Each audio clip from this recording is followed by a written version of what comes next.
Welcome to the Vedic Mystics channel. In our introduction video, we touched upon the fascinating world of yogas in astrology. There are hundreds of them, and almost every chart holds a few. But not all yogas are created equal. The real skill lies in distinguishing the true gems from a mere collection of stones. In this video, we begin our journey into evaluating yogas by exploring the first and most crucial factor, strength. How do we determine whether a yoga has real power in shaping a life? Let's dive in and uncover the secrets. The strength of a yoga is directly tied to the strength of its constituent grahas.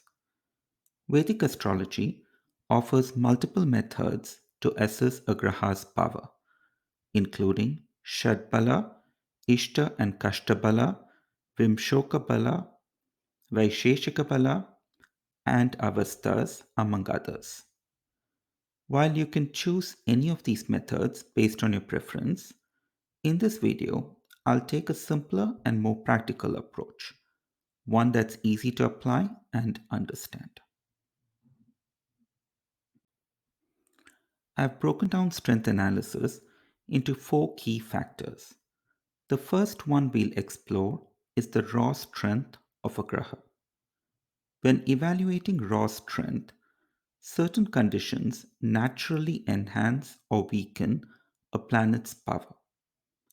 Exaltation, own sign placement, retrogression, and Digbala all boost a graha's strength, while debilitation, combustion, and planetary war diminish it. The best part, these factors are straightforward to identify with no need for complex calculations. The second key factor in evaluating a yoga's strength is the house or bhava where its constituent grahas are placed. Some houses naturally empower a planet, while others weaken its influence. The most positive houses are the Kendras, the first, the fourth, the seventh, and the 10th, and the Trikona houses, the fifth and the ninth. Planets placed here gain strength and enhance the yoga's impact. On the other hand, the sixth, eighth, and 12th houses are considered negative, as they tend to diminish a yoga's strength.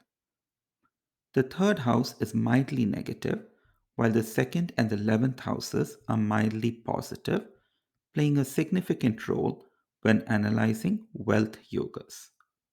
Simply put, when a yoga's planets are placed in positive houses, the yoga becomes stronger. If they fall in negative houses, their impact is weakened. Understanding this placement allows us to refine our analysis and identify which yogas truly hold power.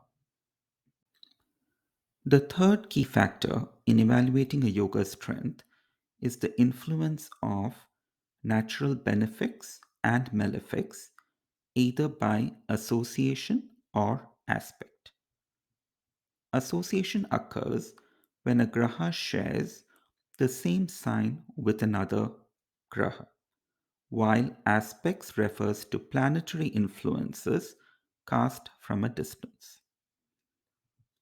When a yoga's constituent grahas are associated with or aspected by natural benefics such as Jupiter, Venus, Mercury, and a strong foolish moon, the yoga gains power and positivity. Conversely, associations and aspects from natural malefics like Saturn, Rahu, Ketu, Mars, and the Sun tend to weaken the yoga's strength. The fourth and final factor in evaluating a yoga's strength is influence through flanking. This occurs when planets are positioned on either side of a graha, shaping its overall quality. When natural benefics like Jupiter, Venus, Mercury, and a strong moon flank a graha, they uplift and enhance its strength, allowing the yoga to manifest more positively. On the other hand, if a graha is flanked by natural malefics, again like Saturn, Rahu, Ketu, Mars, or Sun, it suffers, weakening the yoga's effectiveness. This subtle yet powerful factor plays a crucial role in refining how a yoga operates within a chart, further distinguishing the strong from the weak. In most charts, we'll find a mix of both positive and negative factors influencing a yoga. The key is in weighing these factors for their influences. The more positive factors present, the stronger the yoga and the better its chances of delivering desirable results. To bring this concept to life, let's examine two examples. One where positive factors enhance the yoga's strength, and another where negative factors weaken its impact. This will help us understand how these principles play out in real charts. Now, let's look at the chart of Mike Holmgren, a former American football coach and executive, best known for his success in the NFL.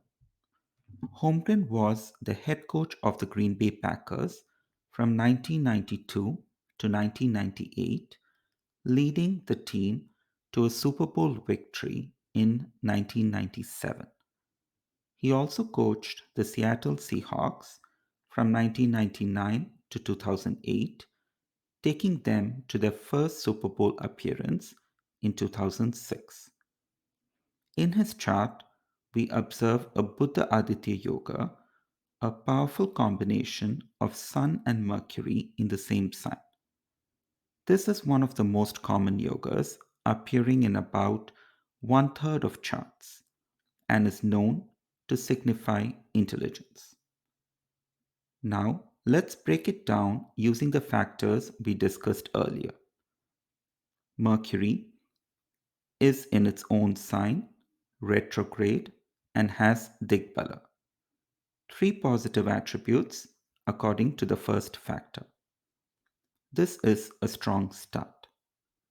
The combination falls in the first house, the most positive house in a chart being both a Kendra and Trikona house.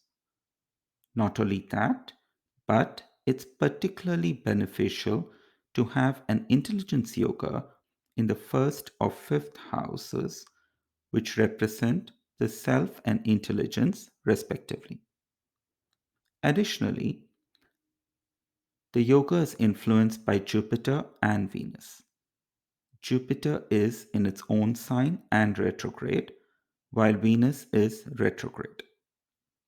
As for the flanking factor, it does not apply here, as the yoga isn't flanked by other planets. All in all, the Budha Aditya yoga in Mike Holmgren's chart is significantly enhanced by the numerous positive factors supporting it. Mike Holmgren's reputation as an intelligent football coach and strategist is well deserved. His leadership and tactical insights were key to his success, particularly with the Packers and Seahawks. He helped develop Brett Favre into a Hall of Fame quarterback and showcased his exceptional understanding of offensive schemes and game management.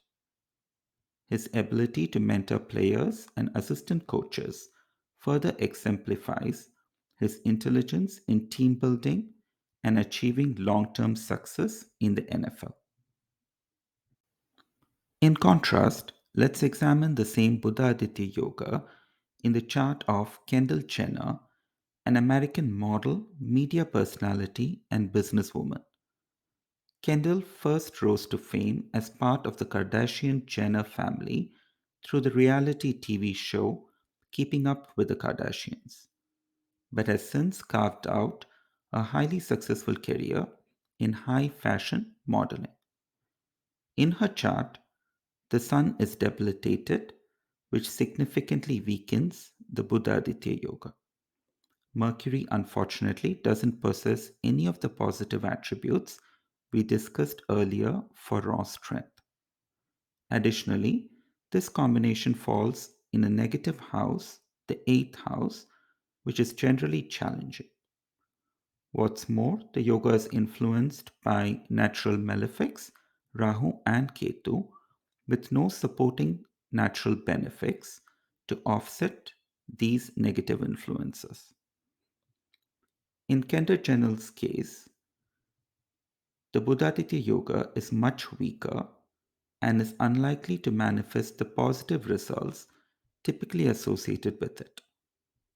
She is not generally considered academically intelligent, and this astrological analysis aligns with that observation.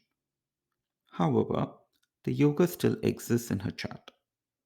Since it is positioned in the eighth house, a house of transformation, challenges, and deep learning, it suggests that she could experience personal growth and transformation through the obstacles she faces in life, something that aligns with the eighth house's themes of renewal and rebirth.